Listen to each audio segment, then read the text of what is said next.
Puluhan warga Banyuasin kembali demo ke kantor DPRD Kabupaten Banyuasin untuk mempertanyakan atas pengangkatan adik kandungnya sebagai tenaga ahli di Bapenda Banyuasin.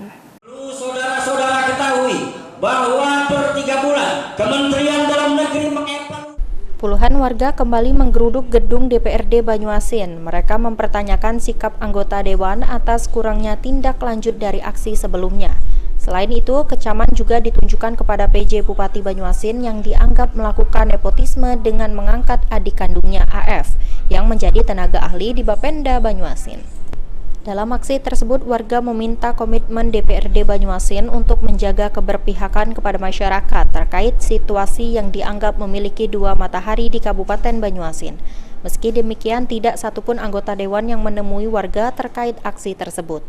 Reza, koordinator lapangan, menyatakan kekecewaan masyarakat terhadap kurangnya respons DPRD Banyuasin terkait kapasitas AF yang ikut mengatur roda pemerintahan di kabupaten tersebut.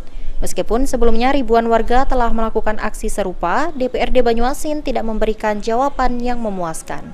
Ya, hari ini ada intinya kita menindaklanjuti aksi kita tempo hari dan juga terkait statement Ketua DPRD bahwasanya dia mengatakan di berbagai media tidak bisa memberikan rekomendasi.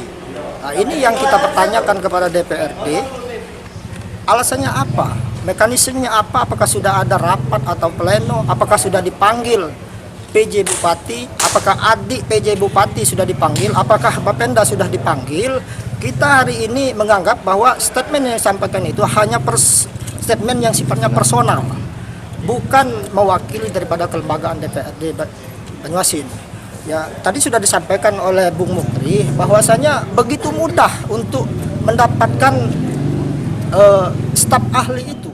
Suryadi, PAL TV.